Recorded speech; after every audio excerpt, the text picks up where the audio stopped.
Bharat TV में आप सभी का स्वागत है। मैं हूं कविता उपाध्याय। हमारे साथ में प्रितपाल सिंह चावला जी हैं, जागो पार्टी से दिल्ली प्रदेश सचिव हैं। सर, आपका बहुत-बहुत स्वागत है हमारे चैनल में। क्या कहेंगे आज? सबसे पहले आपसे सुनते हैं।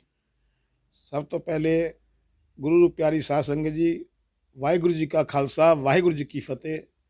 ਅੱਜ ਦਸਮ ਪਿਤਾ ਸਾਹਿਬ ਸ੍ਰੀ ਗੁਰੂ ਗੋਬਿੰਦ ਸਿੰਘ ਮਹਾਰਾਜ ਜੀ ਦੇ ਛੋਟੇ ਸਾਹਿਬਜ਼ਾਦਿਆਂ ਦਾ ਸ਼ਹੀਦੀ ਦਿਹਾੜਾ ਹੈ। ਭਾਈ ਸਾਹਿਬ ਭਾਈ ਬਾਬਾ ਜੀ ਬਾਬਾ ਜੋਰਾਵਰ ਸਿੰਘ ਜੀ ਤੇ ਬਾਬਾ ਫਤਿਹ ਸਿੰਘ ਦਾ ਸ਼ਹੀਦੀ ਦਿਹਾੜਾ ਹੈ। ਨਾਲ ਹੀ ਮਾਤਾ ਗੁਜਰ ਕੌਰ ਜੀ ਦਾ ਸ਼ਹੀਦੀ ਦਿਹਾੜਾ ਹੈ, ਜਿਹੜਾ ਕਿ ਅੱਜ ਦੇ ਦਿਨ ਸ਼ਹੀਦ ਹੋਏ ਸਨ। ਉੱਦਾਂ ਦਾ ਸ਼ਹਾਦਤ ਦਿਹਾੜਾ ਅੱਜ ਪੂਰੇ ਵਰਲਡ 'ਚ ਮਨਾਇਆ ਜਾ ਰਿਹਾ ਹੈ। ਮੈਂ ਆਪਣੇ ਵੱਲੋਂ ਜਾਗੋ ਪਾਰਟੀ ਵੱਲੋਂ ਕੋਟ ਕੋਟ ਪ੍ਰਣਾਮ ਕਰਨਾ ਸ਼ਹੀਦੀ ਦਿਹਾੜੇ 'ਤੇ ਸਾਰੀ ਸਿੱਖ ਸੰਗਤ ਨੂੰ ਬੇਨਤੀ ਕਰਨਾ ਕਿ ਬਾਬਾ ਜੀ ਦੇ ਦੱਸੇ ਹੋਏ ਰਸਤੇ 'ਤੇ ਚੱਲਣ ਦੀ कृपा करें। वाहिगुरु जी, प्रितपाल जी, अभी कुछ दिनों पहले हम न्यू संजय अमर कॉलोनी में पहुंचे थे। आपका वार्ड नंबर 43 उसमें गुरुद्वारा वो भी आता है। कंस्ट्रक्शन का काम चल रहा है। आपने आवाज उठाई थी कि गुरुद्वारा का कार्य जल्दी से जल्दी हो। कितनी प्रोग्रेस हुई है अब तक? ऐसा है कि इस बारे में बहुत अच्छा काम हुआ है कि जो मैंने संजय अमर कॉलोनी में अपने कुछ साथियों के साथ गया था, लास्ट वीक हमने वहाँ पे पाठ किया, गुरबानी का अरदास करी और संगत सारी इकट्ठी करके संगत की ओर से ही हमने वहाँ लंगर लगाया था। मेरा अपना कोई पर्सनल लंगर नहीं था, संगत का ही लंगर होता है। वहाँ सारे गुरुद्वारे के मेंबर और जितनी भी वहाँ संगत रहती है 300-400 लोग सारे बाहर आए थे। वहाँ हमने ये देखा कि पिछले 2 साल से वहाँ गुरुद्वारे में प्रकाश नहीं हो रहा था, जिसको बारे में आपको बताया भी गया था, गुरुद्वारा भी संगत को दिखाया गया था। इसमें सबसे बड़ा काम ये हुआ कि जो मौजूदा मेंबर जसमीन सिंह नोनी जी हैं, जो उस काम को नहीं कर रहे थे, वो मेरी वहाँ जाने के बाद, संगत से मिलने के बाद, वो लैंटर पिछले 20 तारीख से बात हुई थी, आज फिर संडे है, आज सारी संगत को खुशी का मौका कि आज वहाँ लैंटर डल रहा है। बहुत अच्छा है। और वो ये भी कह रहे हैं कि मैं कोशिश ये करूँगा कि ये अगले महीने के अंदर अंदर दोनों लैंटर और डाल दूँ जी। पर मेरे ये समझ नहीं आता कि इससे पहले ये कमेटी के जो मेंबर हैं, जो इन्होंने 1.5 साल से गुरुद्वारा तुड़वा रखा था, वहाँ प्रकाश नहीं हुआ, उसका क्या ये जवाब देंगे? कुछ करेंगे? जब संगत को दर्शन नहीं हुए गुरु साहब के, उसका खमियाजा कौन भुगतेगा? ये सर, लॉकडाउन था ना, कैसे कर पाते? लॉकडाउन में ऐसा नहीं है। अगर आप नोनी जी की या किसी और बंदे की प्राइवेट बिल्डर्स होती हैं तो सबके काम हुए हैं। कोई ये नहीं कि फ्लैट नहीं बने या फ्लैट नहीं बिके। बनने में, कंस्ट्रक्शन में कोई ऐसी दिक्कत नहीं थी कि लॉकडाउन में ना बने। और ये तो लॉकडाउन से भी 7 महीने पहले का गुरुद्वारा टूटा हुआ है। कोई भी चीज बिल्डर तोड़ने के बाद अपना मकान नहीं रुकवाता। तो यहाँ तो गुरु का घर था, ये तुमको पहले ख्याल रखना था। ये तो सीधी बात है कि सारी संगत समझ गई है कि जब मैं वहाँ गया हूँ गुरुद्वारे शहीदी दिवस मनाने, जब हमने वहाँ पाठ किया, हमने वहाँ लंगर लगाया, तब ये वहाँ पहुँचे। हमारे पहुँचने के बाद खबर मिली, तब ये वहाँ आए भी, इन्होंने सब कुछ सुना भी, देखा भी। उसके बाद जस्ट इसको आज लेंटर वहाँ अब डल रहा है आज की डेट में। जी, यानी कहीं ना कहीं आप ये समझते हैं कि आपके संघर्ष से वहाँ लेंटर डल रहा है। मुझे सबसे ज़्यादा खुशी हुई है कि मैं गया, लेंटर डल रहा है। मुझे इस बात का कोई लेन देन, मुझे बहुत खुशी है कि गुरुद्वारा दोबारा बनना चालू हो गया, संगत के बैठने की जगह बन गई एकदम। वहाँ इस वक्त 100 गज का जो लेंटर डला है, उसमें वहाँ 100-200 बंदा बैठ सकता है, जो 1.5 साल से बेचारा मोहताज था कि वहाँ दर्शन नहीं कर पाता। इसमें बहुत खुशी की बात है और मुझे पूरी उम्मीद है कि अगर हम ना जाते तो इसका ये फ़ायदा उठाते, इलेक्शन के बाद इसको पूरा कराते, उससे पहले ये चालू ही ना करते। ये मैं श्योरिटी के साथ कह सकता हूँ, क्योंकि बिल्कुल इस तरफ ध्यान नहीं दे रहे थे। ऐसे बैठते जैसे कोई मतलब ही नहीं है इस कॉलोनी के साथ। जी, प्रितपाल सिंह जी, जब हम आपकी बात करते हैं तो आपके साथ में जुड़ा हुआ है पंजाब और किसान। बॉर्डर पर बैठे हैं, दिल्ली वाले भी हैं और पंजाब से भी बिलोंग करते हैं। क्या कहेंगे? क्या सिर्फ और सिर्फ भगत सिंह जो हैं वो अकाली दल बादल से निकले हैं? क्योंकि हर जगह अगर हम देखें तो अकाली दल बादल सुखबीर सिंह बादल जी हों या फिर प्रकाश सिंह बादल जी हों या फिर आज के समय में मनजिंदर सिंह सिरसा भरपूर तरीके से किसानों की सेवा में लगे हुए हैं। पंजाब के जो किसान हैं, क्यों नहीं सुध ली जाती? बार बार मोदी जी भी बात करते हैं और रास्ता नहीं निकलता, कड़ाके की ठंड में बैठे हैं। देखो जी, इस बारे में मैं पहले भी 3-4 बार कह चुका हूँ कि किसान देश का अन्नदाता है। अगर उसका दरअसल ध्यान नहीं दिया गया तो ये बहुत बड़ा नुकसान इस देश को भुगतना पड़ेगा जी।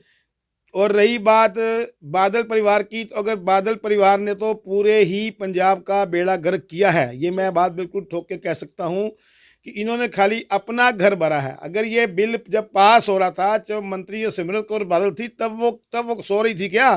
तब वो कहानी जब वहाँ साइन हुए थे, तब ये भी एक कैबिनेट में थी जब ये बिल पास हुआ था, तब उन्होंने कोई एक्शन नहीं लिया। आज जब देश का किसान, पूरे देश का किसान आंदोलन में बैठ गया तो वो इस्तीफा देने का ड्रामा करने लगी हैं।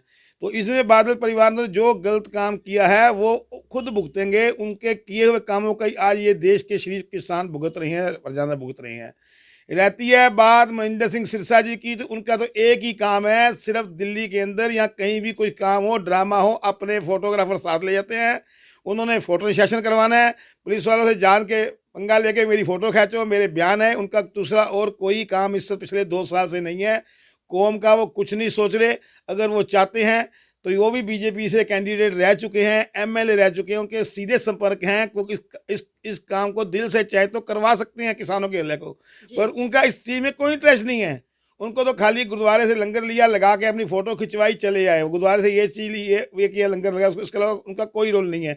ये मैं आपको बता दूं कि ये भूल जाए कि वो कर रहे हैं। दूसरे लोग जो दिल्ली के लोग हैं उनसे कई गुना ज़्यादा लंगर दे रहे हैं और बेहतरीन लंगर दे रहे हैं। अच्छा। और ट्रक हर चीज़ दे रहे हैं, कंबल चले जाए, हीटर चले जाओ, काजू, हर चीज़ वहाँ पहुँच रही है खाली। और वो कोई अपनी फ़ोटो नहीं गिरवा रहे, वो गुप्त दान कर रहे हैं। खालसा एडवल लगे हुए हैं, अखंड कीर्तनी जत्थे वाले लगे हुए हैं, और भी दिल्ली के बहुत लगे, जिनको जानता हूँ मैं, खुद भी वहाँ 6 बार जा चुका हूँ। तो ये तो खाली अपनी जाते हैं सिरसा जी, जबकि दिल्ली कमेटी का माल लेके जाते हैं, इनकी अपनी जगह कुछ नहीं जाता। अच्छा। ये बादल परिवार और ये सिरसा से एक ही मिले हुए हैं, इनका कोई मतलब ये चाहे तो हल हो सकता है, पर ये हल करना पाल जी, कहीं ना कहीं मनजिंदर सिंह सिरसा हो या फिर पूरा अकाली दल बादल हो, सब ही उनका यही कहना है कि सिर्फ और सिर्फ हम लोग लड़ रहे हैं किसानों के लिए, और सब दिखावा कर रहे हैं। देखो जी, ऐसा है जी, ये आज ये कहते जा रहे हैं, जबकि कई सालों से पिछले का इतिहास देख लो सिखों का, इन्होंने कुछ भी नहीं किया। सारा जो है मिलिट्री देख लो, पुलिस फोर्स देख लो, सब में पहले 90% बलिदान जो है हमारे सिखों का है देश को आज़ाद कराने में। देश को आज़ाद कराया है तो जितनी भी लड़ाइयाँ हुई हैं हमारे सिखों का सबसे पहला रेजिमेंट सरदारों का था। और अगर कहें तो शहीद भगत सिंह को आज तक क्यों याद किया जाता, क्यों किताबों में उनका जिक्र होता है, और आज भी वही एक भगत सिंह वहां बैठा है। और बड़ा दुख होता है सर, 40 किसान मर गए, गिनतियां बढ़ती जा रही हैं किसानों की। क्यों नहीं आप लोग अच्छे से बाहर सामने खड़े हो रहे हैं? क्या कुछ ही चुनिंदा विपक्ष वाले हैं जो कि वो सामने आएंगे? आप लोग क्यों नहीं इतना? नहीं, ये देखो, सारे लोग दिल से साथ जुड़े हुए हैं और जाते हैं रोज। आप वहां जाके देखो, दिल्ली वालों ने बकायदा, बहुत खंड कृषि वालों ने और खालसा वालों ने पूरे इंतजाम कर रहे हैं। दिल्ली वाले कई के जत्थे डेली वहां जाते हैं आशीर्वादी सेवा करने के लिए। बाकी देखो, हल ना करना ये तो इनका काम है ना, सेंटर का काम है जो हल नहीं हो पा रहा। मोदी सरकार का काम है, वो सो रही है, इंटरेस्ट नहीं ले रही। देश 40 किसान इस तरह शहीद हो चुके हैं। आप टेम्परेचर देखो, ठंड कितनी है। तो ये जान के इनका हल नहीं करना चाहते ताकि ये किसान बैठे रहे। मोदी जी अपनी अकड़ में है, इनकी अकड़ जरूर टूटेगी किसी ना किसी दिन। ये देखना, मैं आपको बता रहा हूँ, हर हालत में इनको समझौता करना चाहिए, कृषि कानून वापसी लेना चाहिए, जाकि देश का अन्नदाता जो इतने दिन से बैठा हुआ है भूख हड़ताल पे, नुकसान किसानों का भी हो रहा है। सिंधु बॉर्डर पे लोग बैठे हुए हैं, आवाजाही भी रुकी हुई है। तो इसमें सारी गलती इनकी है, क्योंकि जिसके घर की रोटी रोटी जाएगी वो तो सड़क पे आएगा ही। इनमें अब देखो ना, खाली पंजाब का किसान नहीं है, बाकी किसान भी साथ जुड़ रहे हैं, पूरे हिंदुस्तान के किसान साथ जुड़ चुके हैं। लेकिन बादल का जिक्र फिर बार बार इसलिए होता है क्योंकि हरसिमरत कौर जी ने इस्तीफा दे दिया किसानों के लिए। बादल का परिवार पूरा का पूरा बॉर्डर पर सेवा के लिए जुट पड़ा है। तो उनका कहना यह है कि सिर्फ और सिर्फ हम ही किसानों के लिए मसीहा के तौर पर हैं। नहीं जी, ये आप थोड़ा गलत कह रहे हो। और सिमरत को बादल वगैरह ये कभी आए ही नहीं। अगर एक आध बार गए होंगे तो फोटो खिंचवा के वापसी चले गए हैं। ना कभी वहाँ सुखबीर जी गए हैं, ना कभी सिमरत बादल गई है। सिर्फ इनके बजे हुए चेले चबट्टे जाते हैं, जिनको वहाँ कोई नहीं पूछता। इवन की उनका तो कमेटी का तो लंगर भी किसान लेके राजी नहीं है। किस कमेटी का जो इन्होंने पहली बार आप सुना होगा, दिल्ली कमेटी का लंगर गया, वो भी इन्होंने नहीं लिया किसानों ने। उन्होंने कहा ये हमारे पास लंगर अपना है, हमारी हर चीज अपनी है, हम आपका लंगर भी नहीं लेंगे।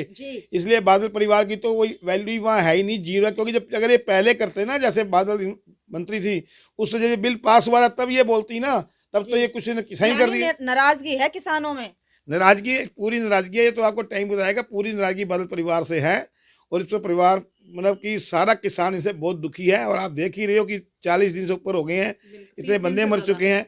तो अभी मोदी जी की उसमें जून ही रह गई अब ये वो जाने कि क्या इसका हल होगा। हम तो भगवान से अरदास ही करते हैं सवेरे शाम कि उन किसानों का जल्दी से जल्दी हल हो और घर अपने जाके बच्चों के पास जाके काम करें। बिल्कुल सही बात है। प्रितपाल सिंह चावला जी का को आपने सुना, वो जज़्बा, वो जोश, वो लड़ाई की हिम्मत सिर्फ़ किसानों के लिए, और वो दर्द भी किसानों के लिए जो आज बॉर्डर पे बैठे हैं, हमारे अन्नदाता जो बॉर्डर पर बैठे हैं, उनके लिए है। हर व्यक्ति उनके लिए आवाज़ उठा रहा है। केंद्र सरकार अलग-अलग वादे कर रही है, दावे कर रही है। मोदी जी खुद भी कह रहे हैं कि हाँ, हम किसानों के साथ हैं, लेकिन फिर भी क्यों नहीं समाधान निकलते? देखने की बात ये है।